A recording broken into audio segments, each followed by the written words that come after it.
This is WFO Radio.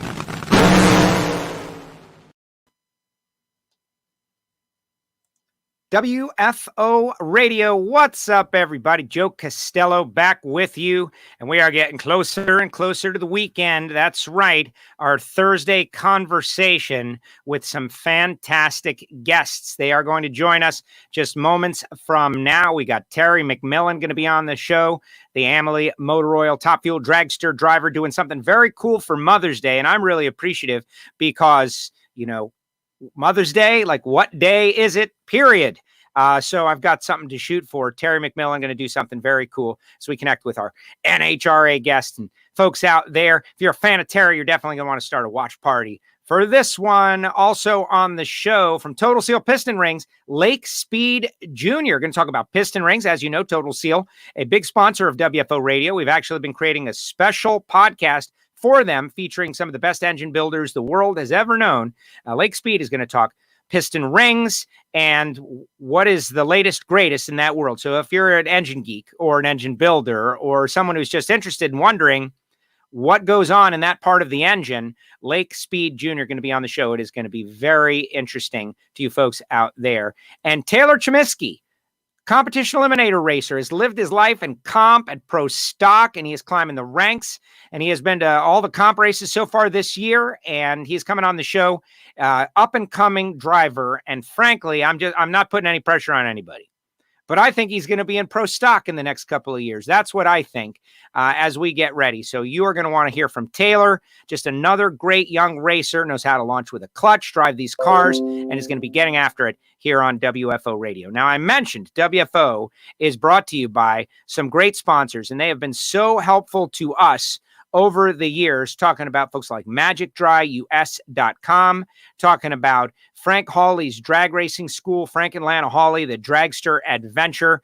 You can drive a dragster. People don't realize you can go show up with little or nothing, no helmet, and they put you in a dragster, and next thing you know, you're launching and you're racing and you're going down the track and experiencing it. And then the next thing you know, you're looking through the back of the NHRA National Dragster and you're buying a dragster is what you're doing. That's the whole plan behind all of it. Samtech.edu, the School of Automotive Machinists and Technology. Start your education at full speed. The next generation of engine builders and machinists, motorsport EFI tuners, CNC programmers for industrial companies. They can come through Samtech. The Brian Massengill and the Massengill family has done such a great job. We do a podcast for them called Factory Stock Podcast. Factory Stock going to be back up and running as soon as we are back up and running. Can't wait. Check them out, samtech.edu. And then, of course, I mentioned Total Seal Piston Rings, the leader in ring seal technology. The podcast we do for them is Hidden Horsepower, and they have been just so amazing for WFO, supporting the podcast. And I have learned so much. Lake Speed going to be on the show a few minutes from now. They're doing something for DIY racers, 20% off. You're going to hear about it not far from now. Before we bring on our first guest, I want to remind everybody that we have reopened one of the great programs on WFO Radio where you can get something for free. That's right. These WFO Radio stickers, all you have to do is send a self-addressed stamped envelope. So I don't have to do any busy work like writing out addresses and putting stamps on things. Self-addressed stamped envelope to Castello Media WFO Stickers, P.O. Box 848-353, Pembroke Pines, Florida. And you could get some stickers just like that. I love when everything comes together. All right, it's time for our first guest. He is the last drag racer, the last nitro drag racer that I interacted with in person. It was at the Amalie Motor Oil NHRA Gator Nationals, a 2020 edition. We did the customer race with a bunch of Amalie people, and that was that. Terry McMillen joins us now. Terry, welcome to WFO Live. How are you? Hey, I'm doing real good, Joe. I tell you, man, I've been on the radio show many, many times, but man, to see you in your own studio, that's amazing, man. What a great looking facility you have there, and man, what a great job you're doing for all of us. Thank you. And what's funny is we have had the studio this way for let's call it 4 years, 4 or 5 years. And it was never ugly or terrible, but it just wasn't ready for video. I didn't feel comfortable doing anything kind of halfway, which is typical drag racer mentality. Everything's got to be perfect. And it's a sport for people with obsessive compulsive disorder, right? And so I'm like, and it looked pretty good. But what the capper, the thing that really put it over the top was the Miami Hollywood Christmas tree right off the starting line from Miami Hollywood Speedway, where all of this started for me. And plus, there's a dual benefit because the tree works and I can practice in here. So I'm coming after those practice tree racers at some point. Now, what about you? What are you up to during this break? We're still working on things. We're basically, we got a brand new car that we had built, for Gainesville to debut there. And, when things change, obviously it's thrown a wrench into everything for everybody. But in the meantime, at the shop, we've been kind of working on our projects that were this winter's projects. We've already got them done. We're just trying to work further out. Started remodifying or rebuilding the second car. So, that's getting close to being completed.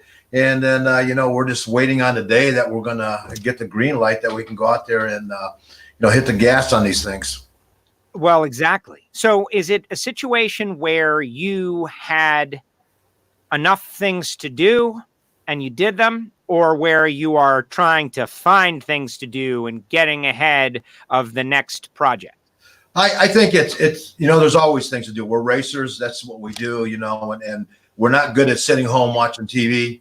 We want to stay busy. So, everybody's been, working really hard, building clutch racks that can hold 500 clutch disc and making things a little bit more friendly when we're in the shop for the short periods of time, that everything's going to be a little more organized. We can go in and grab it, and we can certainly bring it out and, have it ready to go right in the trailer. So we're just trying to speed things up, especially if we end up running all these races in a row. We're going to need all the help we can get. So we've done everything. Rob has everybody working on things from the truck, the building, the car, and everything in between there. So, it's probably a good thing in the fact that, we're really taking time to get everything else done. But, we're all aching to get out of there. And I have to just give a shout out, to all the fans, that listen to the show, and all the drag racing fans out there in general. I mean, sooner or later, we're going to get back to doing this. We just, unfortunately, none of us know when. But, we appreciate your support, and we appreciate you hanging with us, and know that, as a race team and all the race teams, we really, really appreciate the fans, because without you, we really don't have a whole lot. Isn't that the truth? I think that of all of this, there's going to be some positive that comes out of this. I don't know exactly what it is. Internet technology certainly has advanced. There's going to be some things. Food gets delivered very rapidly now, but we know our place in the world as drag racers. And if we don't do it, nobody's going to do it. We know who the racers are, who the supporters are, who the sponsors are. The people that really love it, get it, are going to stick with it, are going to fight for it. We know that. And I always knew we were a niche thing, right? Drag racing, hot rod culture, car culture, all kind of narrow slivers. But we're still a large group of people. And if we're going to keep our thing going, we're going to have to do it ourselves. We're going to have to figure out a way to make this sport that is drag racing survive. And I think it's been great. And so we're all trying to do our bit. This is what I'm trying to do. I know you guys are trying to do some things. And so why don't you tell us what you got planned for Mother's Day? Thank you for reminding me. Well, Mother's Day is, it's such a great day anyway, because where would any of us be without our moms and all the things that they've done for us over the years? And so we're doing a deal on Cameo. It's called Mother Day Shoutouts. You can log in and give us the information, and we'll post the video directly to that person, to that mom, and on behalf of whomever, and just have a little fun with it. It's just about just trying to take it to the next step, because we miss our fans. I really miss the engagement that we have with our fans, and so we've come along another way to do that, and the best that we can, and still stay within the 6 foot. Well, exactly. Everything digital. Do it digitally as possible. And I think it is great. Can you give me a sample? We've got it up on the screen. The cameo.com thing, like, I like to be first in on some things. But inevitably, I can't be first in on everything. And so this is cool. I've been monitoring what's going on. Like celebrities are on there. But if you're a fan of Terry McMillen, if your mom is a fan of Terry McMillen, and there are a lot of those people that love Terry, imagine opening up your phone or mobile device or video on Mother's Day and saying, "Hey, Mom, check this out." And it is a personalized greeting to their mother. Like, that is special. It shows effort. My mom used to always say, it's not the cost of the gift, it's the thought that went into it. 100%, and I think, again, the digital world has allowed us the opportunity to do things that we've never been able to do in the past. And so it's kind of unique and it's amazing, the smile that it brings to their face. We've done a couple other ones not related to Mother's Day. And so it's really cool and it's just different, and I think that when, you look at your phone and you get a little snippet in there, and we're wishing you happy Mother's Day and hope you're having a great day from the family and all those things. It's the best we have right now. We're not at the racetrack, period. So give me a sample. Like, I'm sure my mom's watching out there. So let's use this as a sample. What can people expect?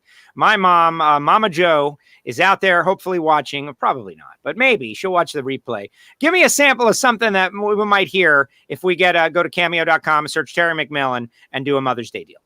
Hey, Mama Joe, guess what? Your son, Mr. Joe himself, has told me that he wants to wish you a very special Mother's Day. We want you to have a great day. He's buying you flowers, and I even heard that he's going to buy you a new car because you're such a great mom. I love it. Happy Mother's Day from all of us, especially your son who's going to buy that car. What? Just having a brother.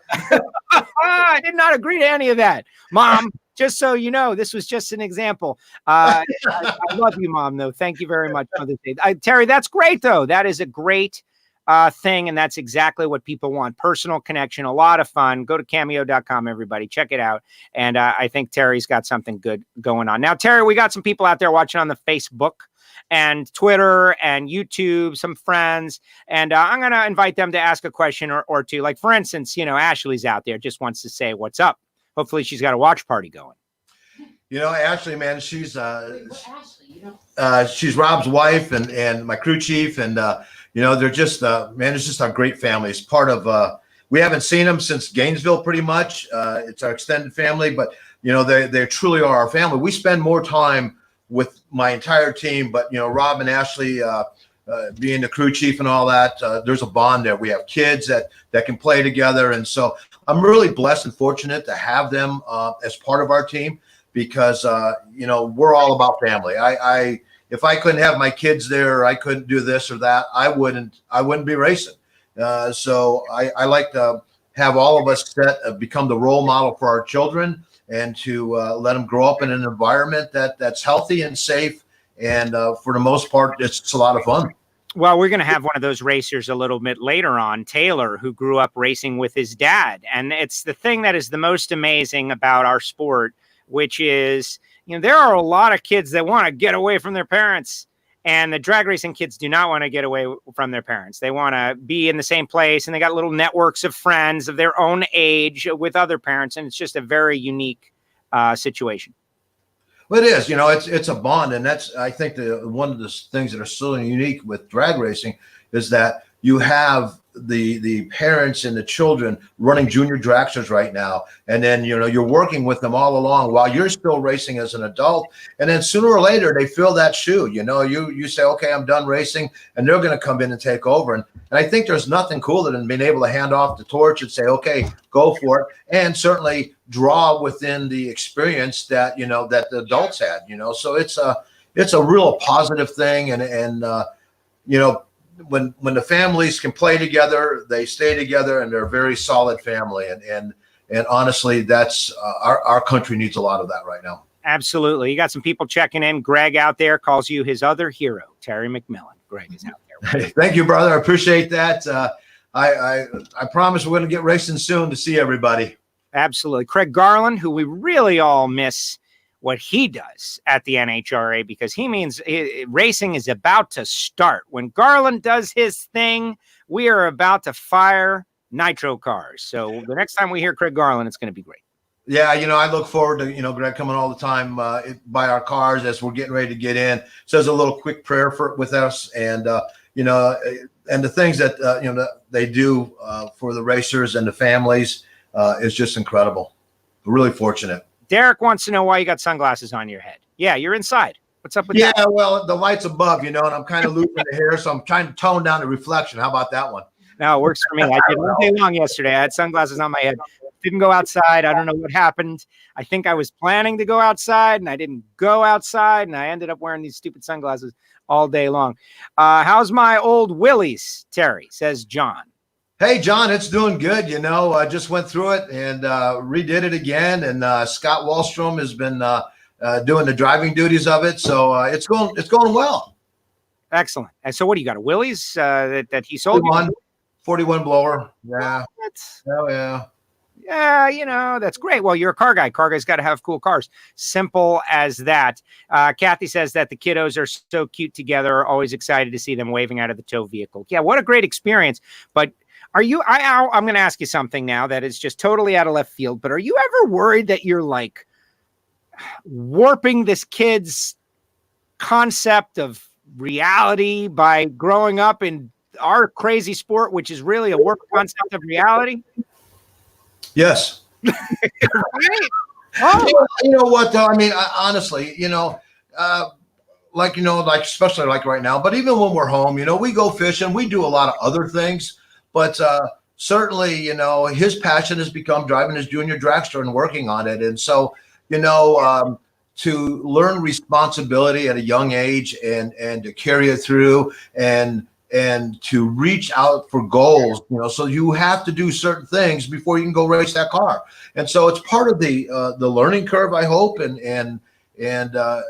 yeah, I mean, I'm okay with him being warped because we race. That's okay. We're all warped in our own way. The whole concept of the sport. I think about that all the time.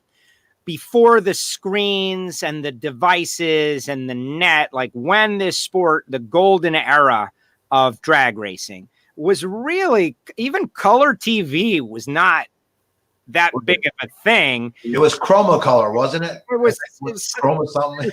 5 channels.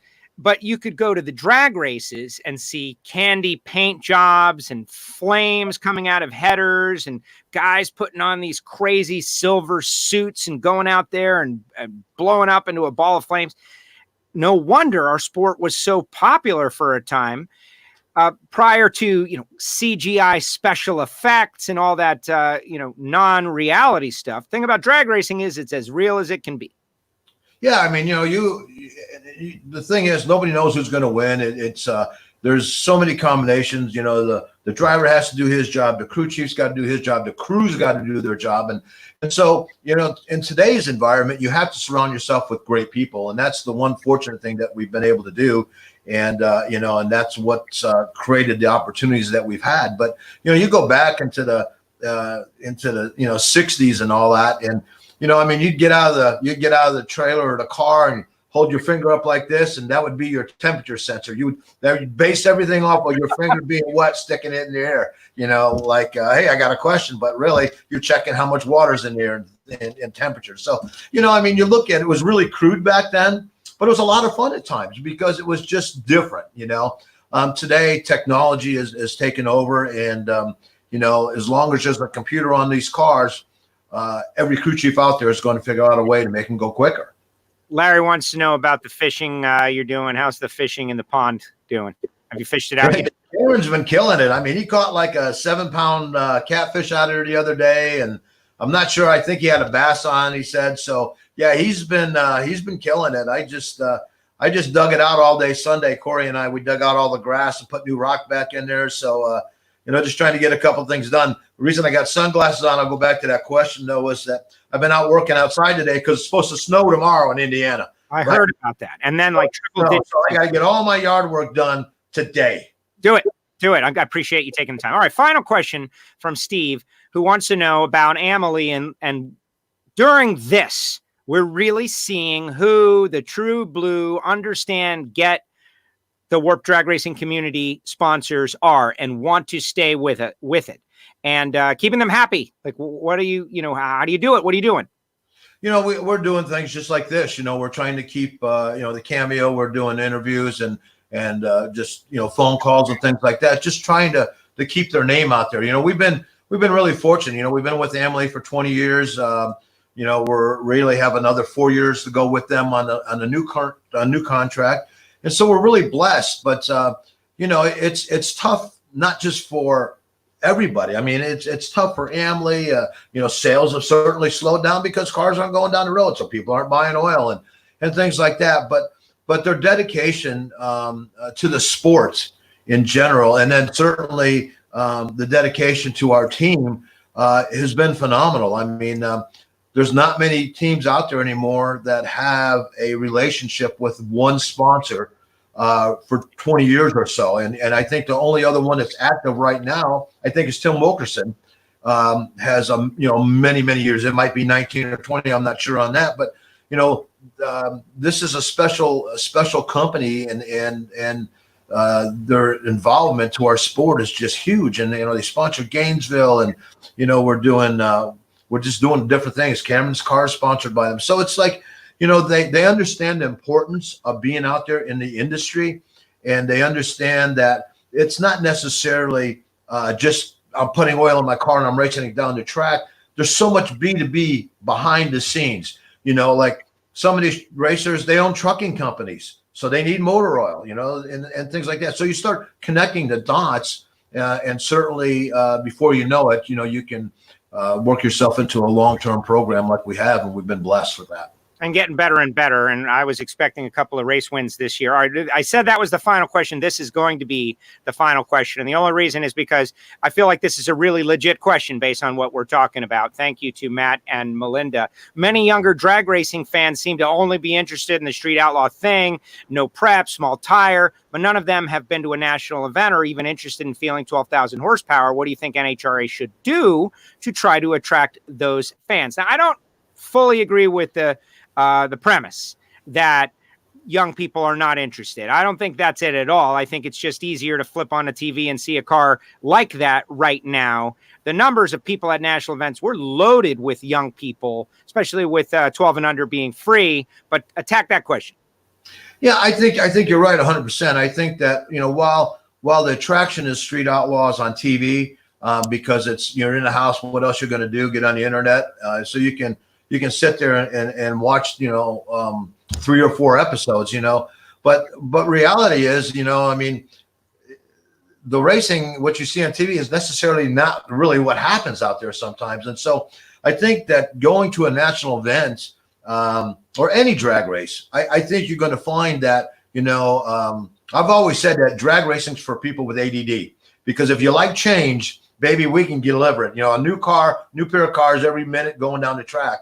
But I think that the Street Outlaws is just getting all the press from the TV, and to allude to what you were saying about young fans, we've in the last 3 years, I think the younger fans are coming back to the races. For a while it was the import racing and things like that, and I think that's ran its circle, and now I see fans coming back in and wanting to know how to get involved. How do we get to work on a car, or how do we be part of a team? And so I think that while Street Outlaws has its place, certainly, the real world is when you get out there and you're able to go out to a national event or a local race and just go racing. Because the neat thing with drag racing is you can race anything from a minivan to a top fuel dragster, and that's the attraction. And so, once you can figure out how to build a widget to make your little widget go quicker, that's what we do.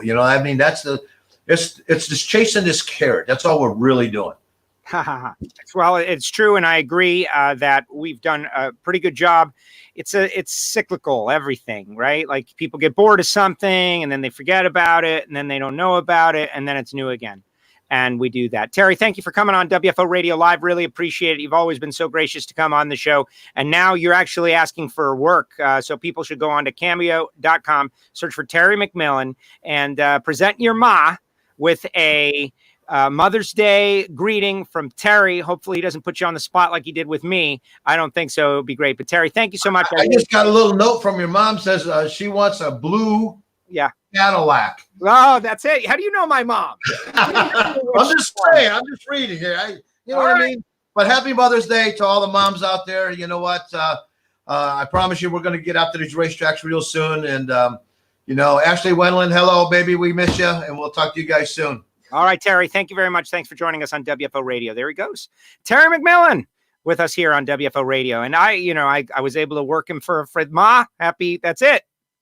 He said something about flowers and a car and all. No, that's it. But see, the thing about my mother, who I said used to say, she still says that, is she is just so happy that I am, living well. Like everything's okay and I can enjoy time with my friends. That's the best Mother's Day gift I could ever get her. And that's what she will tell you. Does anyone believe that? Well, you should. All right. It's time for our next guest, coming to you from Total Seal Piston Rings, big sponsor of WFO Radio. But we're actually going to learn some things. So you engine builders out there, people who are interested, we're going to extract some information from Mr. Lake Speed Jr. Lake. Oh, how can I follow Terry? I mean, good gosh, he set the bar pretty daggone high there, He is amazing. All right. So first of all, we talked about you on our Ignition podcast, which this whole exercise is really a way of promoting our podcast feed. And you guys have been sponsors. And we have actually created a podcast for you guys at Total Seal called Hidden Horsepower. And through that, I have been able to learn so much. I'm going to cover your face a little bit with the logo right there. There it is. You are about to jump on as a 3-episode guest host. I was talking about this on Ignition, and my co-host Giovanni in Miami goes, "Hey man, I don't want to sound weird, but Lake Speed Jr., is that the son of the former NASCAR driver Lake Speed?" And of course, me being me, I told him no, but no, picture right here. There's 2 dudes in racing, both named Lake Speed. It's pretty crazy. But explain how you came up in motorsports. My dad, like you said, is a former NASCAR driver. Dad started off, he's born in Jackson, Mississippi. Interesting enough, my grandfather was the mayor of Jackson and a real estate guy. And so my dad went like total, black sheep and got into racing. Like you say, he's a go-kart racer, started off and ended up racing all around the country, racing around the world. In fact, in 1978, Dad won the World Go-Karting Championship, and he beat this guy named Ayrton Senna. People may have heard of. I might have heard of him somewhere. I think there was, maybe a movie about him. He did something good in his career.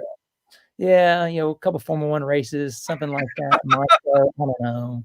So anyway, Dad beat Senna, and then from there he ended up moving to NASCAR. Had a 20-year career in NASCAR. So that was totally crazy to go from go-karts to stock cars. Nothing in between, like nothing. Wow. And so that's where, I grew up, was with the NASCAR deal. Ended up working at Joe Gibbs Racing for over 10 years.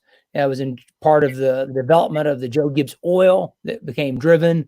And then, that's, working at Joe Gibbs Racing is where I got to know Matt Hartford and Keith Jones and Kevin Studeaker and Bobby and all the guys there at Total Seal, because every Joe Gibbs Racing engine built since the early 2000s had Total Seal piston rings in it. And we were developing the oil, and pistons and oil go hand in hand. There, my thing is, piston ring is your oil's best friend. Without piston ring to seal the combustion chamber, you're going to get a bunch of junk, in the oil, and then the oil can't do its job. So that relationship goes way back. And then, I was very pleased to be able to have the opportunity to come work at Total Seal back in December. And it's absolutely the best thing I've ever done. I love, where is it? Grab it. Love these things. There you go. They're so cool. And your title, though, a tribologist, that's a thing. What is that? What is that? Explain that one. Okay, well, I'll give you the short soundbite answer. And then for people who are really interested in knowing, if you go to Total Seal's either Facebook or Instagram pages, we actually have a link right now. We're going to be doing a super webinar with Engine Professional Magazine next week. Myself, Keith Jones, Billy Godbold, and Ben Strader are all going to be doing tech talks next week, May 15th. So it's next Friday. It's totally free. Doesn't cost anything to register. It is through the AERA. They will ask for your membership number. Leave it blank. Leave it blank. free.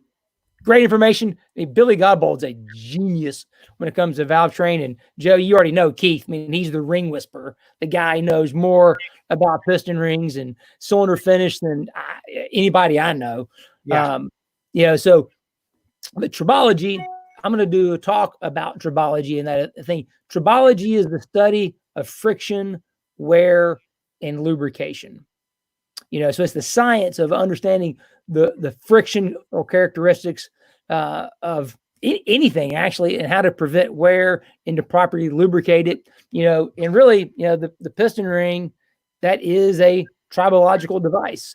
I'm trying to get there you go. There it is. Okay. So this is why we've done like 8 episodes of Hidden Horsepower, and it's been amazing. John Causey, Keith Dorton, Jason Line, Jason was the first episode. Yeah.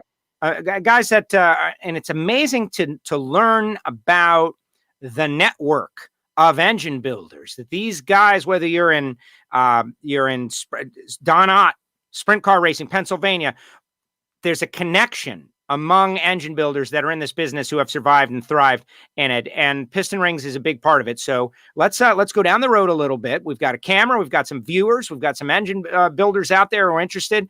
And I know race fans, we call it Hidden Horsepower. And as Keith has explained to me, you could spend a lot of money on the porting of cylinder heads, intake manifold, best carburetor in the business, get everything right. If you don't have the appropriate ring seal, you've wasted your money because you're not getting the most out of those parts. So what can you show us about a piston ring that will help us understand why it is such a vital component in a racing engine?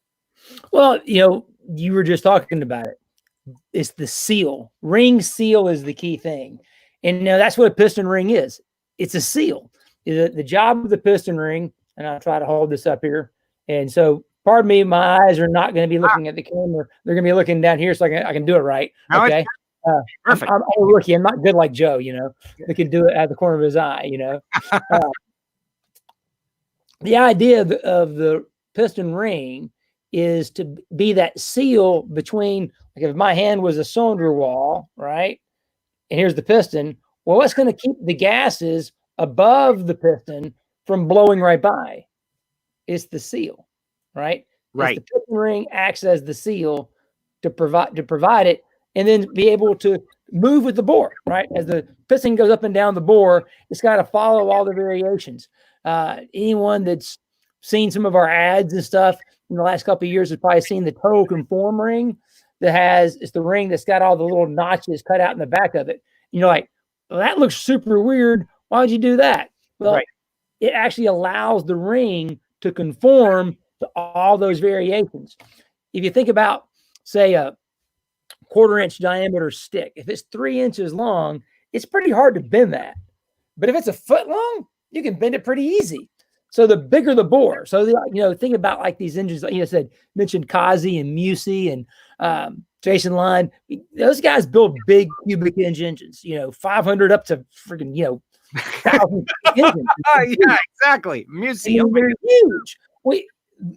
The amount of room, the radius between the head bolts, right? The whole provide the structural integrity. The longer that span of the bore, the easier it is to move. That's the genius of the total conform ring, is that it can conform and be able to move itself to conform locally. We actually did a test not long ago at Joe Gibbs Racing, because they build these desert off-road truck engines that are all aluminum block, big cubic inch, big bore engines, and it reduced the blow by 50%. So it cut it in half, just changing the piston ring, because it delivered better ring seal, because it conformed to the bore to give you the seal. And that's the whole key, is you got to have ring seal. No, it's so much goes into it. It's incredible. We're actually getting a couple of questions from our Facebook and YouTube viewers out there. Hope you don't mind. Did not tell you that this was going to happen. Should have. Matt and Melinda want to know how different are the rings you're running in pro stock than the ones we have in like an everyday vehicle? And that's an interesting question, because I think it depends on the vehicle. Well, yeah, it was, this morning I was doing a webinar on efficiency and unlocking the efficiency of an engine for the AERA. And one of the things we talked about is, and this is, I'm rounding, so don't, I do know that it's not the exact number, but old school engine, you have like either a 5/64 or a 16th inch ring in it, pretty big. Think about like this is a 16th inch ring. Let me try to get that. You can see the, there you go. Right there. Perfect. Pretty big. Okay. So this is, I think a 16th ring in millimeters is like a 1.5. I think that's about it is. So the brand new, just so you know, we try to avoid math on the show. Try to avoid math. Live math as much as is possible. Try to do math, and it bothers me to do it wrong. So, and plus I have friends like Billy and Ben that call me out when I'm wrong, right? If I do it wrong, they'll call me out. You did that right. Yes. Anyway, point being is that ring, a typical production ring, especially in the early 80s, mid 90s, was going to be anywhere from 2 millimeters to 1.5 millimeters. Today's modern GM LT engine that's in the Copo, that is a 0.8 millimeter ring. Okay, so your production rings have basically been cut in half in terms of that thickness, right? And you think about that thickness, think about this in terms of friction. Anybody that's ever been water skiing or snow skiing knows the bigger the ski, the wider it is, it's easier to get up, but it's more drag. You can't go as fast. The fast ski is the narrow ski. Fast ring, efficient ring is a narrow ring, not the big giant one. So to give you the numbers again, a typical pro stocker engine ring now is 0.5 millimeters. So if a production ring is about 1 millimeter, used to be 2 millimeters, but today's pro stock ring, even the NASCAR rings, are 0.5 millimeters. They're getting thinner for less friction. But here's the interesting thing. A thinner ring doesn't mean more wear. In fact, we typically see a thinner ring means less wear because the materials are better, which allows them to be able to move and conform. Because again, what is this thing? It's a seal. You think about the piston. We'll flip it over here. Try to get it right. Boom, there we go. I'll give you the whole screen. There you go. Thank you, sir. The pin ball. So you got a wrist pin in there. And you think about that piston moving at 10,000 RPM. Well, at 10,000 RPM, the piston is going to be moving out here. So it's going to be flexing. It's not going to be static. It's aluminum, which makes it softer. It's going to move around. So it's the job of the piston ring to follow those conformabilities. The thinner the ring is, the easier it can conform to all those irregularities, which keeps the seal, which keeps the pressure above the piston, moving the piston down, making work. That's the whole goal. No, very interesting. All right. This has been very informative. He is Lake Speed Junior. Lake, what about, though, the gas porting? This is something I get questions about. First of all, there are a lot of people in competition that have to abide by certain rules and regulations. And then there are certain people that just can go wide open and do whatever they want to do to go as quick and fast as they can possibly go. So the rules of your series have a lot to do with what you're going to put in your engine. But you guys now have done the gas porting on the rings, which seems pretty unique. Explain what that is and how it works on one of your rings. Sure. So the idea of the gas ported ring, when this is one right here, right? And let's hold it up so you can see it properly. There you go. This little slots. You can see the little slots in there, right? Those slots basically replace putting the gas port in the piston. Typically, what you do is you'd have a lateral gas port drilled here in the ringland, which the problem with that is if you put a hole right here, you're putting a hole in the weakest part of the piston, right? Where that valve relief is, that's the thinnest spot. It's the hottest spot. And you put a hole right here, that's not good. You made it weaker. So the idea is you still want that gas port because when you have over 1,500 pounds of cylinder pressure above the piston, it's trying to blow right by the ring. You can have like 25 pounds, 50 pounds of tension on the ring this way. That's not going to be enough to overcome that 1,500 PSI trying to blow past the side of the piston. So the idea is it's like ring jujitsu. you use that gas pressure to get behind the ring to force the ring out. So it uses that force to help seal as opposed to trying to fight the force. That makes the engine more efficient. That's why the lateral gas porting on the ring is so cool. Like I said, some classes don't allow you to have gas ports in the piston. So this is an easy workaround. But even if you have a class rule where it doesn't matter, you can run a gas port in the piston or the ring, we've actually found is more beneficial to run it in the ring because the gas port's only as effective as it stays clean. And the dirtier the gas port gets, you lose efficiency. It's like turning the faucet off, right? You want all the pressure getting behind the ring so it can work. As it gets dirty in the piston, you lose pressure, which means you lose seal. This stays clean longer for a couple of reasons. One, it's actually contacting the bore with a piston. We hope this is never touching the bore, but this leaves the bore, right? So, and as it rotates around, it can knock any carbon off those slots. Other thing, as a tribologist, this is made out of aluminum. This is made out of steel. The detergents in your motor oil, that good amyl oil that Terry was just talking about, it only works on steel, doesn't work on aluminum. So these will stay cleaner longer, which means they're more effective longer. Absolutely love it. And you did say, everybody wants to know, you said, use the force. Yes. We use the force. A couple of days late. I appreciate you getting that, Lake. That is great stuff. Hey, I appreciate you coming on WFO Radio, what you guys have been doing. Pitch the podcast to the people out there because I know that it has been a bit of a hit. It's been new and fun. We got Keith and myself and Matt and kind of a rotating cast. You're about to go for 3 episodes. We're going to transition from Keith to you, and then we're going to have Ron Shaver and Mark Cronquist, who is icon. He was Jason Line's boss at Joe Gibbs Racing. Yep. He tells us some great stories about Jason personally, his work ethic, some times that I don't want to tell everybody what it was. No, you can't give it away. No, I don't want to give it away, but talk a little bit about the podcast, Apple Podcasts, Spotify, etc. Go. Well, Hidden Horsepower is fantastic. Not only I'm a big fan. I listen to it every episode, and we've heard nothing but great feedback from engine builders and enthusiasts who've listened to it around the world.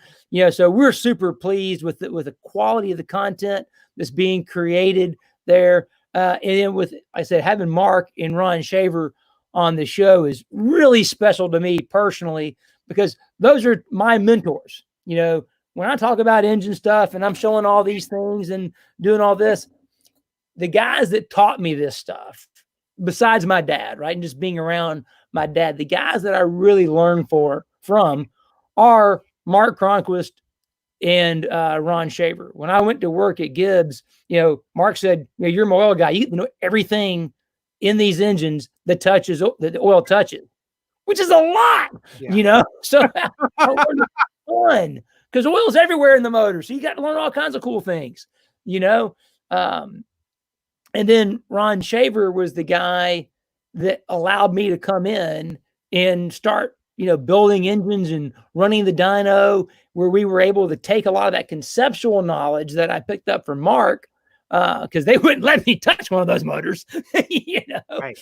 And then put it into practice. And so it's near and dear to me to have those two guys in the show, because they're fantastic engine builders, and they learn, guys like, some of the, Kazi, and Keith Dorton, they're great guys. It's a great episode, great race resource. I love it. Yeah. Amazing stuff. Keith Dorton, I keep using the one stat because I think it's the best stat to drive home the point that his first customer was Ralph Earnhardt. Yeah. And that's where his business pretty much got launched. He's working with Ralph Earnhardt as a customer. And then, the rest is, as they say, history. Lake, the best part. 'Cause I was sitting outside listening to that episode, right? He's talking about going to Daytona, and he's like, yeah, we were thinking about something. We just decided to go ahead and we'll just take that second ring off the piston. Right. Who needs it? Who needs it? Take it off. Just take it off. No one needs that, right? Here, I'm having a hard time getting struggling. This is the downside of live. Exactly. Yeah. Pressure's on now, Lake. This is what it happens. Oh yeah, we're getting it, and we're not going to bend it either. So yeah, boom. I know where piston ring is off, so we don't need a second ring. Who needs that? We'll just run it without the second ring. And what happened? Oh, that's right. They won the Daytona 500. I mean, how genius is that? Crazy. I love that. Just kind of like, don't make a new piston. Just pull the ring off. Yeah. Amazing stuff. And this is the kind of stuff you find on Hidden Horsepower. Hey, Total Seal is doing something, 20% DIY racers. Explain that to people. Yes. So this month, everything we sell, power ring filers, ring compressors, ring sets, even these handy dandy gas ported rings, 20% off. Just call us 623-587-7400. Use promo code 20. You're going to get 20% off anything you order, or send an email, order at totalseal.com. Use promo code 20, 20% off the ticket this month only. There it is. Love it. Love it. Appreciate what you guys are doing out there. There's going to be a lot of completed projects at the end of this time. And that is one of the silver linings. If you're a car guy and you've been working on a project, you've been given a little more time. Lake, thank you so much for coming on WFO Radio Live. Really appreciate it. We learned a lot, but there's always more to learn. And thank you very much for being a resource. Thank you, Joe. Appreciate having us. All right, there he goes, Lake Speed Jr. Thank you very much, Lake. Appreciate it. And again, you can hit them up, totalseal.com, and really appreciate what I have learned. And if you want to learn some more and hear some of those great stories, including up-and-coming episodes where Mark Cronquist and Lake talk about some cool stories, one of which may or may not involve Jason Line, go to Apple Podcasts, Spotify, wherever you get your podcasts, write us a review. That will be great. And the folks at Total Seal doing a really good job with that 20% off. I was trying to find the right spot for the logo, but you get the whole point. And we got to see those gas-ported piston rings up close. All right, it is time for our next and final guest. There'll be some time for a little Q&A at the end with our WFO radio audience. If you're out there on Facebook, we appreciate it. Hopefully you start a watch party, share the show, that kind of deal. I'll be pitching you a bunch of different stuff at the end of the show. But joining us now, he's a young and up-and-coming competition eliminator racer.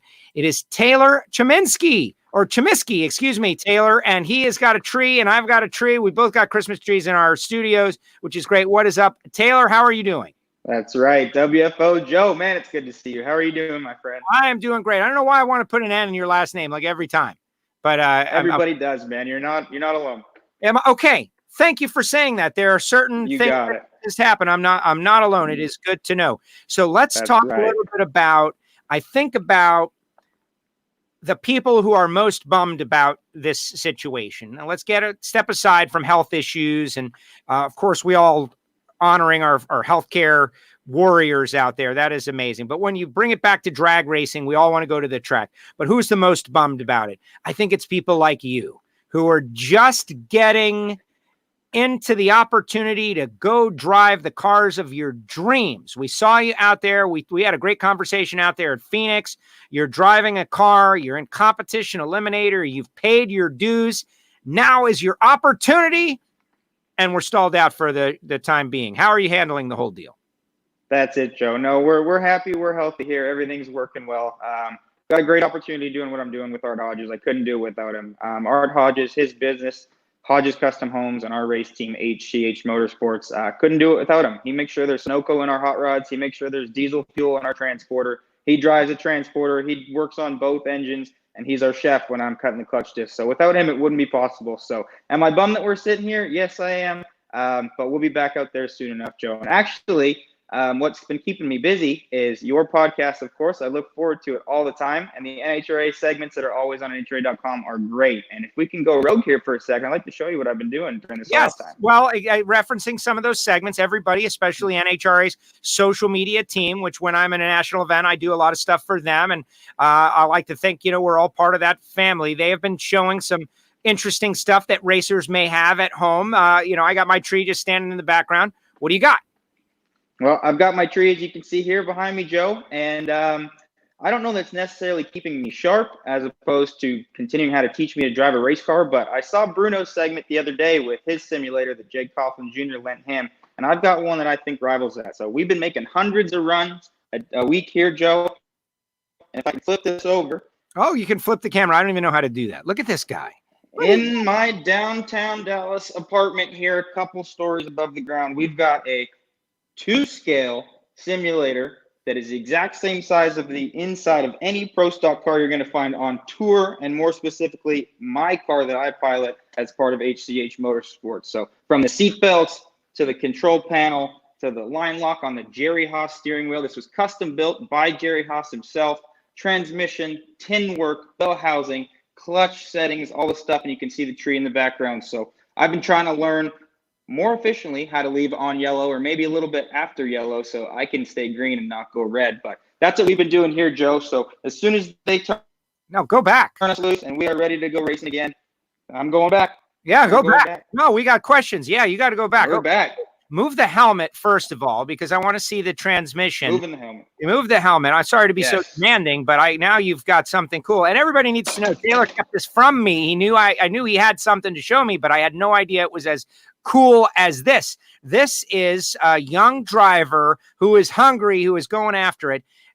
So how did you come about this? Like, did you go to Jerry and say, build me this out of something, or was it already in existence and you acquired it? Tell me the story. Yeah, so Art's had this for a few years. It was actually custom built for Pro Stock champion Tanner Gray, and we get our engines done by the Gray Motorsports factory right now. They've been doing some work for us, building some new projects for our team. So Art got it from them a few years ago, and when we were leaving Gainesville, this just shows a dedication of how far our Competition Eliminator team is willing to go to set records, turn on win lights, and bring home some wallies. Art said, you've got a car that can win every race, and today you messed up and you went red. So he said, come get that simulator. My dad and I drove from Gainesville to North Carolina, back to Dallas, brought it up the elevator a few floors, turned it on its side to get it in my living room, and here we are. So I'm very fortunate to have this opportunity to have this and keep me rolling as we're in quarantine. But all is well here, Joe. It's a pretty special piece of machinery. Yeah, well, that's drag racing history right there. You got a Tanner Gray world champion simulator rig. You've got your practice tree all plugged in, ready to go, connected to the clutch pedal, and you go through the gears, and that's how you do it. Absolutely. Do you mentally visualize each run, like as you go through, and do you have an opponent in those runs? Like when you really want to load up the pressure, Taylor, what are you thinking about to put yourself in a situation that you feel like is equivalent to what you might experience out there on the tour? I got to do a few things a little different. It's active. The bottom bulb is activated off of the clutch pedal itself. So I try to simulate the staging procedure as close as I can to not fully activating that second bulb. But we've got it set. One of the toughest things about Competition Eliminator is leaving the line with a clutch when you're at almost 8,000 RPM off the bottom bulb of a full 5/10 Pro tree. It's not mash it and go on yellow like our friends in the Milliela series do. This, you've got two trees coming down, and you don't know how they're coming down based off the opponent's index in the other lane. So it is a craft that I thought I could master quickly. I turned out to be dead wrong, and we are working on it to make sure that when I get back, I'm as sharp as I can be. Because when I go up there, I've got a race car that can win every round. I've got anything that we buy for Art's car that can make us competitive. He doesn't buy one, he buys two. I have every opportunity to win every race that I have because of Art and the parts that we have. So I got to make sure I'm doing my job. So when I was working on Pro Stock cars, I always like to stay firewall back because the guy in the seat and the guy up front always get the most flack. And now I know what that feels like firsthand. That's awesome. All right. So let's talk a little bit about the background because I want to, I want people to follow. We're putting up your Instagram up on the screen. Hopefully everybody will go on there and follow along and see what goes on. And we've spoken at the track many times as you have been working on many different teams, kind of a floater, but let's talk about the background. You've sent in some photographs. For instance, what do we see here? We see your little brother. Yeah, that's my little brother. That's me, actually. And if you zoom in pretty close, I got tears streaming down my face because 30 years ago, that car on the bottom was driven by my dad. And that was the first event in Brainerd that he won when I was alive. So I knew that it wasn't me that was holding us back the whole time. He just needed to do his job. So I've got tears rolling down my face because that was the first time that I saw him win a race. And then another picture in the top right is the two of us standing side by side with Art's car way down there in the background there in Las Vegas. So my dad's my best friend. He's my absolute hero. He's the last voice that I hear before I stage the car in my radio. So been fortunate to do this along with him. I always teased him that he was training his own assassin here for a while, and I think we've proven that to be true. But, you know, on our HCH Motorsports teams with running 2 cars, sometimes we only have 4 or 5 people. So to do, I mean, I do the clutch, the transmission, the rear ends, the shift lights, the chutes, all in my car. So when my dad's in the trailer studying the data to make sure our hot rods are fast, I might lose my back half guide to Art's car. So to be able to do all that stuff, I'm really proud to be able to do that and to have grown up learning from a lot of good people. Oh, I love it. I love the Camaro F Super Mod. The car is beautiful. Some of the best cars at the track, super modifieds, because they're real cars, but they scream. Yep. But they then sure do. And that car's in my dad's shop, Joe. And it's actually owned by one of his customers, Mark Tishkin, who's a dear friend of ours. And that's the same car he ran 30 years ago. It's in his shop today. We were hoping to take it out and to a divisional or national event close to us soon. It's got fresh paint, fresh engine, but hopefully we'll be able to shake that thing down soon. So that's one of the things that we'll do in our downtime at some tracks that are opening up here in Texas. Still staying safe, but being able to slam some gears. Well, you got to stay safe, and you got to keep your dad safe. And you know, I've said it. People who have listened to the show, I'm just be cautious. You wouldn't go down the racetrack without a helmet, and I'm just saying it to everybody out there. Yeah, you go to the racetrack, but if you go down the track, you should wear a helmet. Same thing. Just practice whatever rules they say. All right, how about this? This is your on the top. It's Art. What about the Vega? The Vega is a car that Art owns. That's a Rick Jones built pro stock Vega that Art keeps in North Carolina that he runs in a classic gear jammer series. It's 8 mile racing. It's on his off weekends when we're not racing HRA, we're doing other things. So hopefully that's starting up here soon and I can enter my dart into that same category. But Art's got some phenomenal machines, lucky to be involved with all of them. And there's some pretty clean looking race cars. Yeah, absolutely. Well, Art's cars are always crazy. And Art is, I don't want to say crazy because Art's not crazy, but Art he's got a plan. He's doing it the way he wants to do it. That's for sure. Comp Eliminator goes out there and has a good time with it. Absolutely. Yeah, we're a family. I mean, he treats my dad and I like family, and he calls me his third son. So being able to do it together with him, with my father, my best friend. And I got to give a shout out to another guy who's always around the track, which is my uncle, Chris Engleson of CIP1.com. When he's not involved with his Total Seal Camaro, he's up there watching me, and I never have a better run than when he's pulling me into the beam. So I know you're watching out there, KI, WFO. We'll see you soon. KI. See, you know what? And I didn't even know that connection. Like I just know a bunch of individual people, and maybe they know each other, but maybe we're a big family, Joe. We're a big family. It's so true. KI, one of the great guys out there. He's in the whole Volkswagen game. That's pretty amazing. That's it. CIP1.com. But Art builds houses. Like that's pretty amazing. He sure does. Stay drag racing. There's going to be a lot of people are going to be wanting to build bigger houses. That's my theory. That's my tip for the future. If we're all trapped at home more than we thought we were going to be, you're going to want a bigger place. All right. So we got a couple of comments out there. Maybe if someone has a question for an up and coming, oh, look who it is. There he is. There he is. My man. Practice makes perfect. WFO.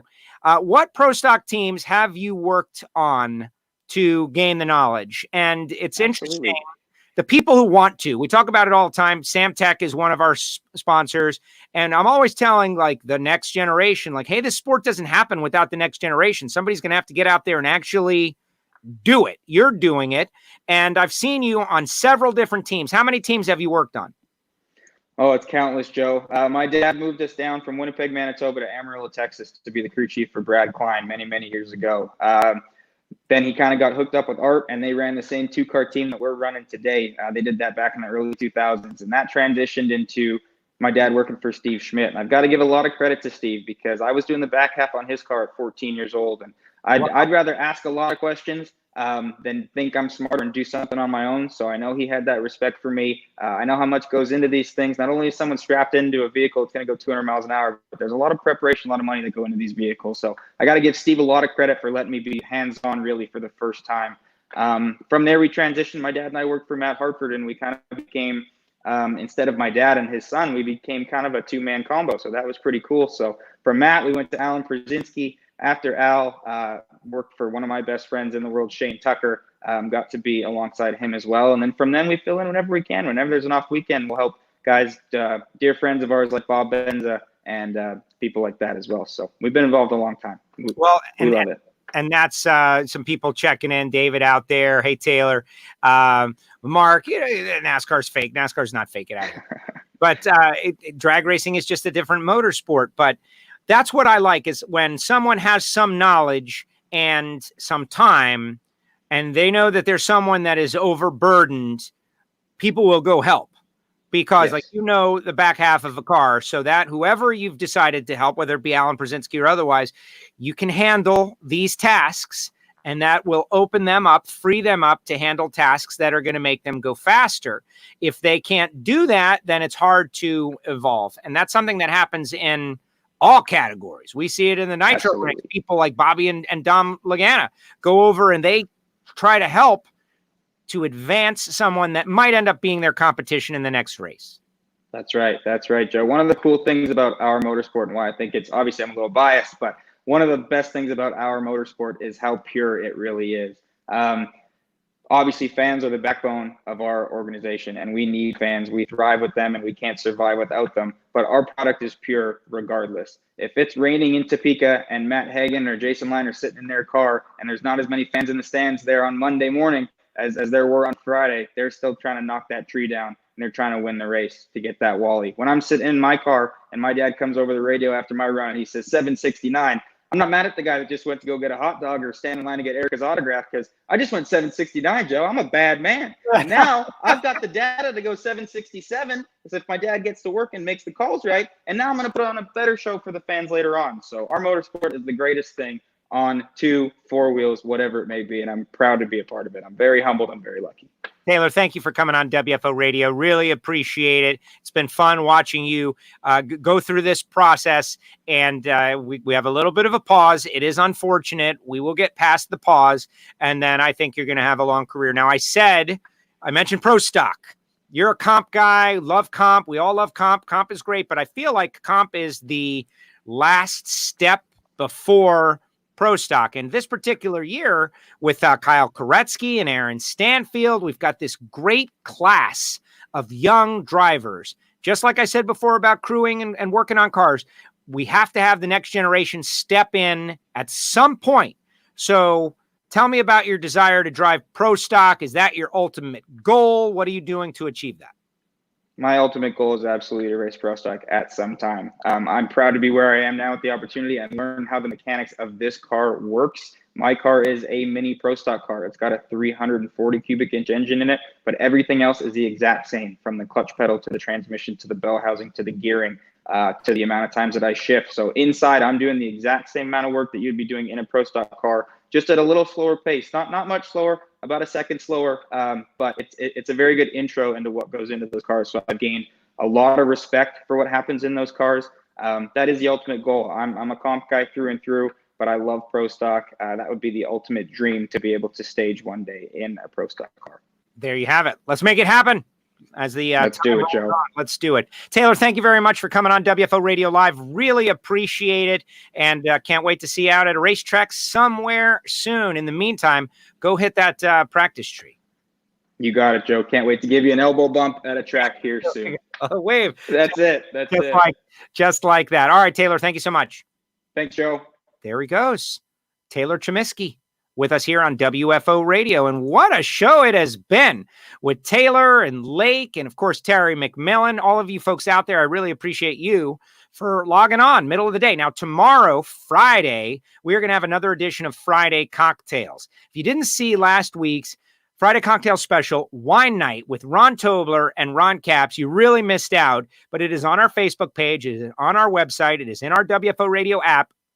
It is on our YouTube channel. You can find it if you like. And it's 2 hours. And we're in our modern world where people are like, oh, I don't have 2 hours. You've got 2 hours, man. You have 2 hours. Get yourself a beverage and enjoy, because the people who started joining us, from Mama Kay to Dickie Venables to John Collins to Megan Meyer to Krista Baldwin to Pat Galvin, like, it was superstars of the sport of drag racing. Friday Cocktails from last week. Catch up, watch it, share it, because I got so much great positive feedback on it. People were really Loving it. Look at that. Anita says, good luck, Taylor. Very much wish him good luck. Now, this week, what we're going to do is we're going to go back to a hit from early on. And joining us on Friday Cocktails will be Courtney Enders and Jason Logan. And we'll see wherever it goes. Courtney Enders and Jason Logan. I really feel like this combination is the FM morning team. Me, kind of the guy who just says the numbers. Courtney, the lady racer with something to say. And Jason Logan, the funny guy. The first time we had the show was our first Friday Cocktails ever. It was tremendous. This one I think is going to be even better. So join us 4 o'clock Eastern time, Friday Cocktails. If you're on YouTube, click the bell. If you're on YouTube, click the bell. I'll get it one of these times. It'll be the best. Boom. YouTube, click the bell. And here's where I tell you about all our great stuff. Obviously, follow me at WFO Joe, Instagram, Twitter, otherwise. Subscribe to the podcast. We did our Ignition show, which was great. A lot of insights about Coach Don Shula, because we are based in Southern Florida. Blue Angels going over my house tomorrow, by the way, like 1:15. Got the Blue Angels coming over. I'm super excited about that. But subscribe to the podcast, Apple Podcast. I know I've told you to do a lot of different stuff on this show, but you can handle a lot of it on Apple Podcast, Spotify, or otherwise. YouTube, the channel is it lied dormant for many, many years. So we need subscribers. But Facebook is also great. So I don't want to tell you where to watch. Just subscribe to everything I tell you, and you'll be a good listener. And get a WFO Radio T-shirt. This is something we're doing. The Nitro Fish Racing T-shirt of the week. As you may know, Nitro Fish Racing puts out a lot of the T-shirts out there on the tour, but you can't get T-shirts now. And I know your T-shirts are old and messed up and worn out, and there's not a lot of good stuff going on with them. So go to Nitro Fish Racing, get one. The T-shirt of the week, boom, WFO Radio. The WFO Radio T-shirt is available at Nitro Fish Racing. This is our 10-year anniversary T-shirt, and why would you not get it, right? It's pretty good. And word is we've got some other stuff coming on in the future. But remember, Factory Stock Podcast, Apple Podcasts, Spotify, all about Factory Stock Showdown. Those cars are amazing. And we did an episode to start the season, but we never started the season. So we're going to redo the episode with the same guests and find out how they've used the time wisely. Hidden Horsepower by Total Seal, of course. And again, thanks to our great guests. They did such a great job on this Thursday, whether it be Terry McMillen or Lake or Taylor or otherwise. Got some great photographs of Terry that I just didn't bother to use because I was so interested in looking at Terry in his studio. The whole setup, Amelie, Motor Oil, Taylor. Look at that kid. And he grew up to be a drag racer. That is just awesome.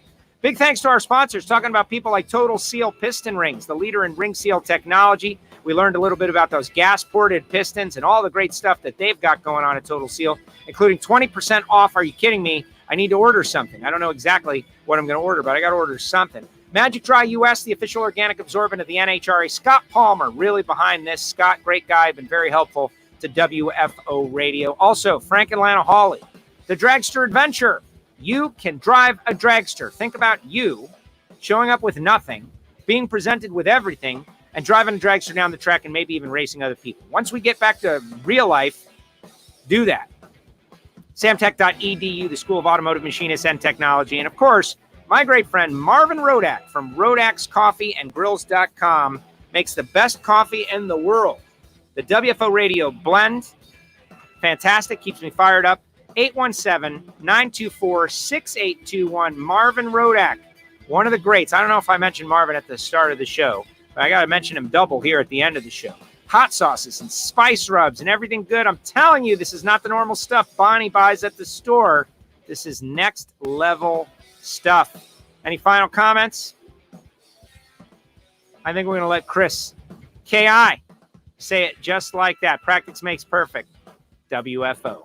All right, everybody, that's going to do it. Thank you so much. Really appreciate you. Remember, 4 p.m. Eastern, the archives are loaded. We'll have Friday cocktails, and we'll see you then right here on WFO Radio.